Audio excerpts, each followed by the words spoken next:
Hi team, very good afternoon to all of you. Thank you so much for joining this webinar hosted by Talent Host. And here we have Ms.Donna. Donna is a program manager and facilitator of Asia Link Business from Australia. Donna has a Master of Education from RMIT University, a Bachelor of Education from Deakin University, and a Certified Professional from Workplace Assessment Training. And she has lived and worked within an Asian context for over 2 decades to design and deliver the tailored culture for together with Asia Link Business, Donna designs and delivers trainings and capability development programs to help organizations develop their cultural intelligence in order to understand, enter, and sustain operations in culturally diverse situations. So thank you so much for joining this webinar, Donna. I leave it to you. So next half an hour is yours. Enjoy the heat. Thank you very much, Ram. Lovely to be here. Hi, everybody, and thanks to Talent Oz for connecting us all together from different parts of the world. It's a pleasure to be with you. Okay, so now what we'd like to do, everybody, is we're going to take you on a little journey of cultural intelligence. Now, I work with Asia Link Business here in Australia, and here we go. So that's me. We've already had a lovely introduction from Ram, which is lovely. Thank you so much. So we don't need to have a look at that. Who I represent in Australia is Asia Link Business, and we were developed by a mandate from the federal government to develop Asian capabilities within the Australian workforce. And now why this is really I know this is very specifically in an Australian context, but the reason for this is we're actually developing Australians to have better capability of leading within culturally diverse teams and situations. Now, Australia itself is quite culturally diverse, but we're also very heavily involved within the Asian and greater region, of course, but we don't seem to have enough capabilities. There was a great big study done with a task force of the Australian government and the Boston Consulting Group, and they identified a very strong correlation between business success with Asia and individual and organisational capability. So cultural capability is critical to leadership success for business. Initially it was begun as the National Centre for Asia Capabilities, which then became Asia Link Business, and it has a 10-year funding commitment from the federal government and lots of private enterprises. It's a collaboration between private enterprise, government, philanthropic organisations, and we focus on 3 core areas. One is capability development, one is research, and one is advocacy. I predominantly represent the capability development sector, and that's why we want to talk to you about capability of your leadership, of yourself, and also encouraging that within your organisations. Because no matter which country you do it from, no matter which lens you do it through, you need certain capabilities to have success. For us, it is making sure that we have an Asian capable workforce for the region that we work within. If you're in Singapore, then you'd want to make sure that you have capabilities for dealing with Australia, or if you're dealing with UAE. If you're in UAE, you may need to have capabilities to make sure that you're able to deal with London and Malaysia and India. And in India, you may also have the need to make sure that you understand the capabilities of dealing with multiple other countries. No matter which country you are currently sitting in, we need to be able to be culturally competent in this very global world that we live in and work within.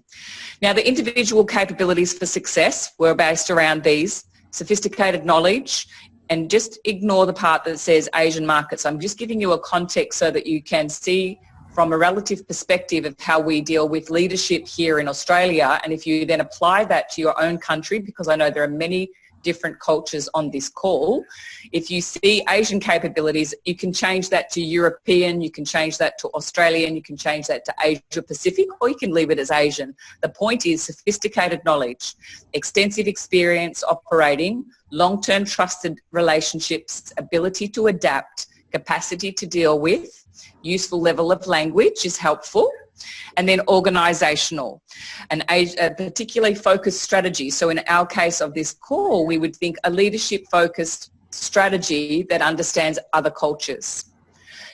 Custom talent management. Customized offerings and value proposition based on the customer's insight. So understand what the particular customer and their culture needs and then adapt to it and apply your cultural intelligence. And tailored organisational design. We are focusing predominantly in capability development, but also with what I'm wanting to discuss with you today on the sophisticated knowledge component and ability to adapt. So look at the highlighted part, and again, you can just turn that into any culture you want, but knowledge and ability to adapt. And we'd also like to have a little look about this one here, supportive processes to share your learnings. So again, that could be any culture. We specifically at AsiaLink Business are hoping to have supportive process to be able to have our leaders all throughout the country share their Asian learnings. So in our time together today, the couple of things that I would like you to leave with is being able to develop capability to optimize your workplace effectiveness when you're dealing with other cultures. So at least you'll have an awareness that has been sparked, but to think about what kind of things you should actually have a lens on, a focus on, for dealing with other cultures, and understand and appreciate CQ as complementary to IQ and EQ.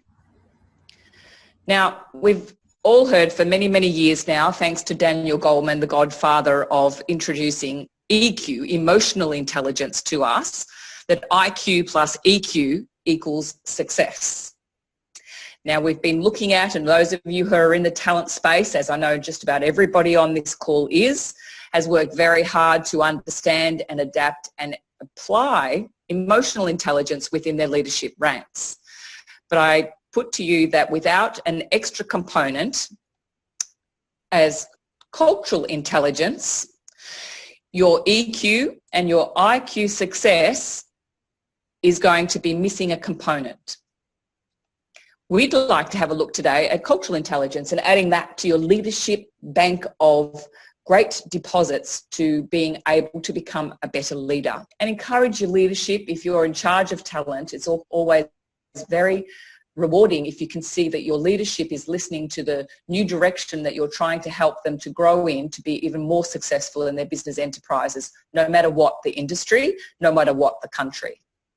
And culture applies to every single country around the world, because we must understand our own culture, but then we also have to understand those of others. So what is cultural intelligence? It's the ability to function effectively in a culturally diverse situation. Seems kind of obvious, and it's a bit of a headline. Let's look into that a little bit deeper. So within AsiaLink Business, what we tend to say to people is, okay, so there's an importance of developing CQ, your cultural intelligence. Now there are 3 rings that this involves when we deliver programs on cultural intelligence. And we do this with government and big business, small to medium enterprises. Predominantly, it's large government organisations and large corporate organisations, from law firms to manufacturing to mergers where there's been a combination of cultures. There's so many enterprises that we work with that we can use exactly the same model. So you also can have a look at this model and think about how you could adapt this in your workplace. So what we do is we say, which we always do in the training talent space, we say, all right, so knowledge and skills are critical elements. So the knowledge of the culture, being able to understand the specifics of a culture, is important. Having some skills to understand how to adapt our behaviour in a various range of situations is important. And we do that in talent space, no matter what part of talent you are involved in. Knowledge and skills will be embedded within your talent framework. There's no doubt. Mindfulness, an ability to observe and interpret particular situations, is not always prevalent in our organisational structures or our mindset. So I'd like to hope that I can take you on a slight journey. We have a short time together, but to begin the journey for you of looking at mindfulness and understanding how we can take that and add it into enhancing the skills and knowledge culture that we are evolving. Now, some may have seen this conscious competence learning matrix. If you haven't, it's a really great program to do with your leadership within your organisation to get them to understand the stages of learning. I'm going to briefly apply this particular model so that I can refer to it as we continue through. In many cases, when it comes to culture or any part of learning, we begin in an unconscious incompetence stage, which equals a lack of awareness. Now, as we become more conscious of our incompetence, that means we've developed an awareness. We now know what we don't know. This is when you don't know what you don't know at the very bottom of your learning matrix. When you move up a step and you start to become aware of something, somehow it comes to you, which I hope we're going to do today for cultural intelligence. You move into the conscious incompetence stage. Then you start to learn more and more about the particular thing. So, for example, cultural intelligence, and you go through a step-by-step stage of enhancing that capability. You're now moving into a conscious competence state. When you become quite skilled and you're able to actually impart that to others and teach that very well, you don't have to think about it quite so much. You still are continuously evolving your capability because you can never stop learning about whatever that thing is. But you've reached an unconscious competence. You can do it without really having to think through the step-by-step stage. You can do it fairly fluidly.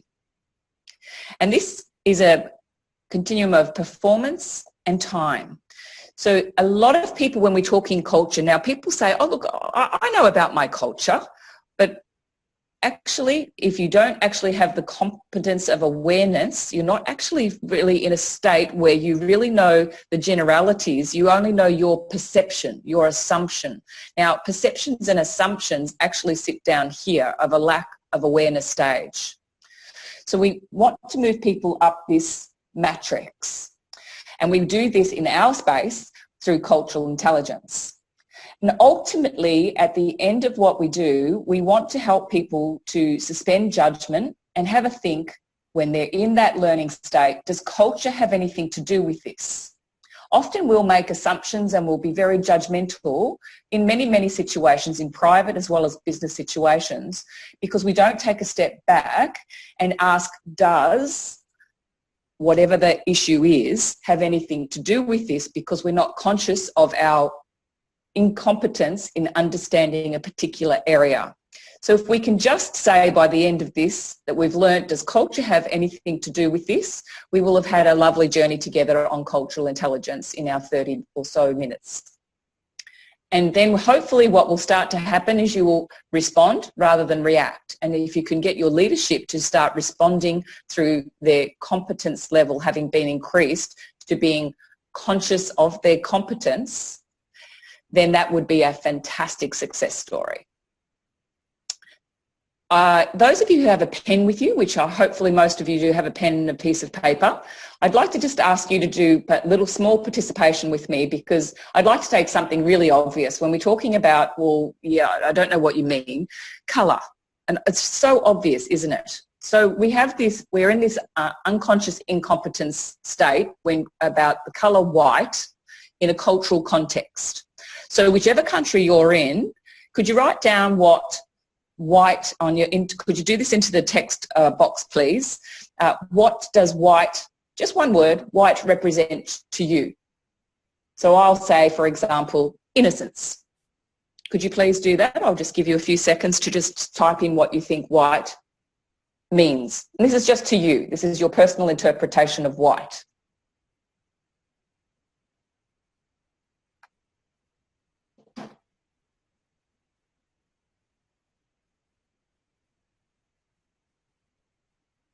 Okay, great. All right, so a few interpretations of white. Now let's put the cultural lens on for, say, China. Now, white for me is things like purity, innocence, maybe weddings. In China, when you put your cultural lens on, and if you're learning to respond rather than react, I will know before I deal with China and I think about anything from gift wrapping to how I approach the use of colour in my graphics, for example, I'll have a think about that colour culturally. In China, it represents death, represents, there is a purity element in there sometimes, but it's humility, it's age, it's misfortune, it's sadness. You have to be very careful how you look through a cultural lens, even from something so simple as colour. The idea behind this, as an example, is to just say that even the most simplistic things that we take for granted, we need to take a step back and improve our conscious competence of a particular culture before we try to interact and do business, or we can make terrible mistakes. I'd like to just take you through a model that many of you have seen done in many different ways, but it's just a really good way to look at above and below, looking at the obvious and the less obvious. Now, those of you who have seen this iceberg model used in many different capacities, you understand that with an iceberg, you have 10% that's above the waterline. The really, really significant part of an iceberg lies below the waterline. In our case of culture, we often see 10%, and this is the point. We see 10% like white. Okay, so white is just what I interpret to be. But what's going on below the surface is actually a whole lot of values and assumptions and beliefs and laws and rules that are socially governed. What we see above the line is so very superficial. We're looking at clothes and music and gestures and things that are in literature and architecture. We can see these things and we can interpret them from our own lens. Below the surface is where culture really lies. And if you want to be a much better leader, whether you have a culturally diverse team or you're working with other businesses in different countries, you need to make sure that everyone has a better understanding of one another. Again, does culture have anything to do with this? Something happens, instead of making a judgment, think about whether there is any reason that you must have, get more cultural understanding, more CQ. Respond rather than react. So there are cultural dimensions and insights and application. I'm just going to scoot across a few because we only have a very short time together and I want to inspire you with a few examples. So for example, I take for this from an Australian context. In an Australian context, let's talk name cards. Now, Aussie style is short for Australian. For those that aren't aware, we often refer to ourselves as Aussies. But in Aussie style, business etiquette is nothing very formal. You'll find that maybe they're exchanged at the initial introduction. There's no real formal ritual. Nobody's offended if somebody doesn't have a business card. If we have an internal meeting, I did a government program yesterday here in Australia for the Victorian government, and I asked everybody in the room to take out their business cards. Of 40 people in the room, 5 people had a business card with them because it was an internal Victorian public service meeting. Nobody thought that it would be important to bring a business card. Now let's take that to some of the cultures perhaps that you're in, and let's just take a generalised approach to that. Etiquette of business cards in different parts around the world are so vastly different that you can make terrible mistakes. How you give and receive them. Is it one hand, 2 hands? Do you don't do with your left hand? There are so many contexts that you can actually be teaching people just around business cards giving and receiving. Which way the text face. Now, Australians will often not even think about which way their business card is facing, but if I go to Japan, I wouldn't dream of not facing the business card to the person I'm presenting it to. We'll often put them in our business pockets or pop them in our back pocket. And in most contexts, in most places where I'm speaking to you from right now, there's no way that you would just throw it in your pocket. You would put it in a business card holder, or you would do something ceremonious with it. You would maybe place it on the table in the correct way so that you could see who you were facing. Even a business card comes down to a cultural etiquette, a cultural difference. That small, but it's that important that you get it right, or your business relationship from the beginning is not going to work very well.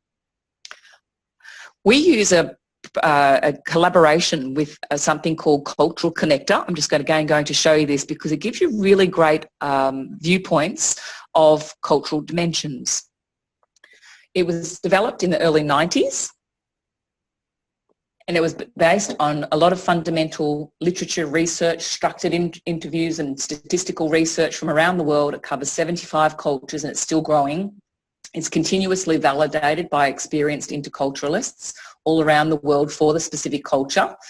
And you get a perception on a 12 significant cultural dimensions scaled. And this helps with what we've been talking about self-awareness. So it helps to help you to become into a consciously competent state, or at least know what you don't know. So that's conscious incompetence.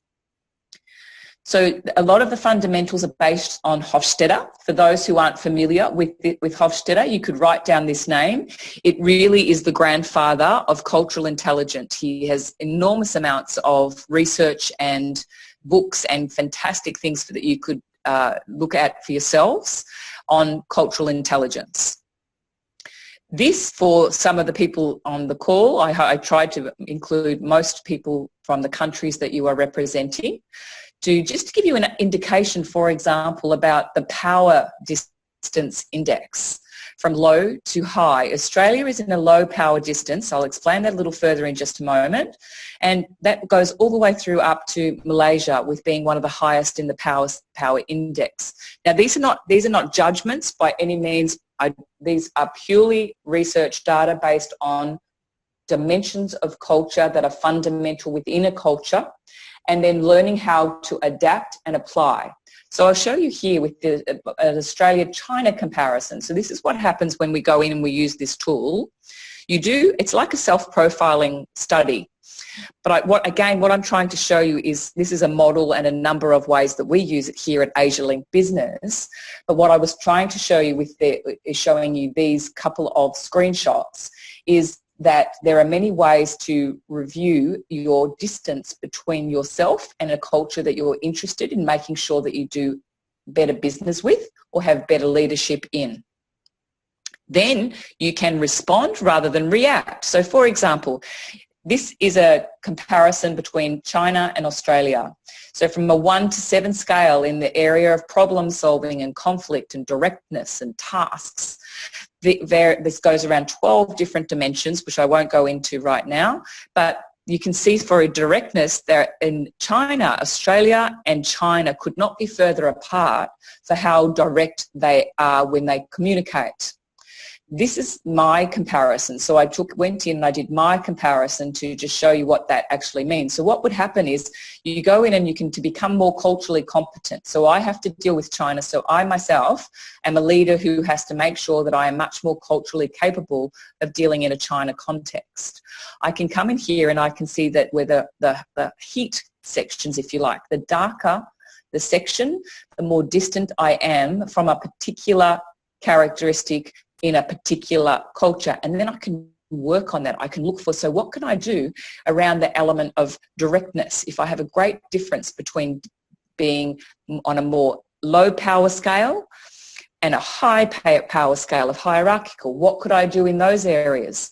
There are even things that tell you about culture through proverbs. So in a Western context, we'd often get the what's good for the goose is good for the gander. What's one, all for one for all. All these cultural sayings also evolve from a cultural lens. And an Eastern proverb is when you're an anvil, you hold still, and when you're the hammer, you strike at will. They're very, very different approaches to the world. And if we understand that, we can understand how to respond. So with this China comparison that I was talking to you about before, so just taking power, for example, in the low power distance and the high power distance, I sit here in the scale. That's me in there, so this is my own profile. And then from here to meet somewhere on the scale so that I at least have a great awareness and cultural understanding, I have to move myself through my cultural intelligence development to make sure that I am able to deal well in a context involving China. To do that, I can make sure that I understand and respect the organisation, that I can use informants who understand, people in the background who understand the process of decision-making in China, so I don't make any mistakes. I can actually get assistance. I can plan who I need to influence or approach, understand their status and how hierarchy works, and avoid the situation where there's a I embarrass people or I contradict people in front of somebody else who is a higher status. Directness, you can look at the different ways to convey information in a Western context predominantly. So in Australia, it's very I-you focused. We start with tasks. Feedback is in the message. It's quite direct and it's explicit. Clarity is primary and time is money. So it's go, go, go, get it done, get it done. In a high context culture where many of you sit within the countries you live and work within, there is much more of a we, us focus. It starts with relationships and feedback is important to be done in person or on the phone. There are many indirect and explicit things between the lines, and saving face is very important. And time is a bit more flexible. So we need to understand low context and high context so that we're actually able to ensure that we have an understanding of where we come from. Even if one party is the only one who has the understanding, you have a better opportunity to have better leadership and better capacity to do business. Two ways to bridge the gap with where we just were here with looking at the directness and being less direct or more direct. In my case, because I tend to come from a more direct culture, I have to concentrate, be consciously competent of being more polite, more thoughtful, less blunt, making sure I understand face and harmony. Read the whole situation. And, if I'm going to disagree or probe, I need to do it privately, one-to-one. I need to look at timing a little more carefully. I need to interpret hints and suggestions. And this is cultural intelligence. If you have astute leadership, you will seek to understand. So in Australia, yes means yes. In many cultures, especially in Eastern cultures, it might mean, I heard the sounds you made. I am still here. I understand. I'll do what you say. Or to keep harmony, I'll say yes and I'll work out what to do later. Yes doesn't always mean yes. And equally, no doesn't always mean no. So you have to seek to understand. Now, because of the different cultures that are on this call, I thought I'd just throw you in a couple of interesting dimensions. This is just myself, comparing myself to, for example, the United Arab Emirates. So in this case, if I was coming to the United Arab Emirates and being a responsible, consciously competent leader, I would make sure that I sought to understand my big differences here in the sense that this is me from here and the UAE out here, responsibility, time spans, a little bit less so, but still important, fate, power, group membership and space, quite different from one another. I would then need to develop my cultural intelligence and seek information and assistance to make sure that I didn't make cultural mistakes. In comparison to Malaysia, responsibility is the most extreme one here. I take my scale is quite here with self-directed responsibility. It's quite an Australian context. And so when I go to Malaysia, I have to look very carefully to make sure that my behaviour is appropriate, or even here in Australia when we're receiving Malaysian delegations, we have to think about how we behave and how we respond within responsibility and power structures and hierarchy. In India, there is particular emphasis on a difference in fate, sort of whether things are past orientated or future orientated. And then there are a few others that are not as strong, but they're still quite different, and I need to be aware of them: power and responsibility and directness. In Singapore, rules and power, slight differences that I would need to make sure that I make more aware of and that I'm very culturally sensitive to. And then again, making sure that I look at the ones that are a little bit less but still important that I have a cultural understanding of. So a few things that we've been through together today. I know it's a very short time to tackle a very big topic. I hope that I've just developed an opening of your awareness if you didn't already have it, but that visible behaviours are often influenced by hidden values and beliefs, and that's what forms our culture. And unless you're conscious of those things, you are not aware. We can respond rather than react if we are conscious of our own cultural lenses and we're new ones to understand other cultures. And we seek to understand what underpins the driving forces of another's behaviours. If we really look to understand, we'll have a much better ability to develop our cultural intelligence. And I hope that by the end of this now, that we have had some indication that CQ is equally as important as IQ and EQ. If you would like, please, I'd really enjoy if you could use your text box and just identify one key thing that you are taking away from today. Just one thing that you hadn't thought of before or that you noted that was of interest and you're going to follow up. That would be fantastic. And if you'd like to share that, and if there's any other questions that I can answer for you, I'd be very happy to do so. I'm sorry we're a little bit short on your Q&A time, but I have an extra 10 minutes if you do.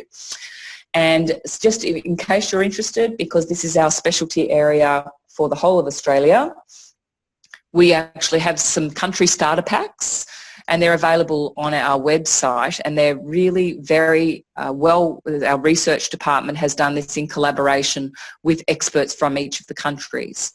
And these are available in an app on our website, so I can direct you to the website here at www.asialinkbusiness.com.au. You'll find a lot of other very useful tools there, but those country starter packs are invaluable if you're looking to get a greater insight into another country. We'd love to have you join us on LinkedIn and as well as our forums. So if you'd like to be part of helping us to spread the idea of cultural intelligence even further, we'd be thrilled to have you. Thank you very much for your time. Thank you so much, Donna. It was very interesting. You're very welcome, Ram. It's a pleasure to be with you. Now I'm trying to make sure that I can see our chat box. Yeah. Okay. So now, Ram, could you read out a couple of questions for me if there's some questions to answer here? Yeah, definitely. We have a few more minutes. Team, if you have any questions, please post it in chat. Ms.Donna will answer now. If you need more clarifications about this, you please email to me. Okay, later we'll get you the right answer from Ms.Donna's side. All right, thanks so much for joining us. And a webinar is a very short time to give you an introduction, but that's the whole purpose. It is an introduction. I hope that you gained some valuable insights from your 30 minutes that you took from your busy days. And I thank you very much for joining me here today. And thank you to Talent Oz. Thank you to Talent Oz too. Okay, so actually I'm seeing here a question from Chan on an SME in Malaysia. I think, Chan, I need to actually probably, that would be a slightly different discussion because we're talking about performance appraisals there as opposed to culture. So again, this is quite tricky to, your question is, can I enforce a model, direct feedback in performance appraisals? I think that's quite specific to both the country and the company that you're in. Our perspective on culture today is predominantly about international country culture as opposed to looking at performance appraisals.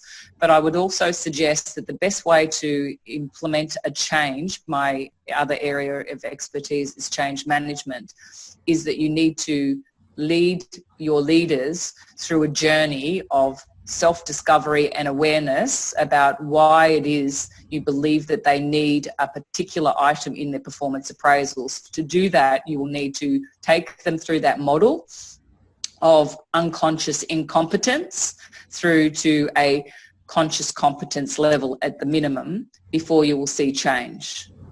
I hope that was useful. Thanks, Donna. Team, if you have any more questions, please. We have another couple of minutes. Thank you so much, team. If you still have any more questions, please write to me. Hope you have my email ID. Even let me text to you now.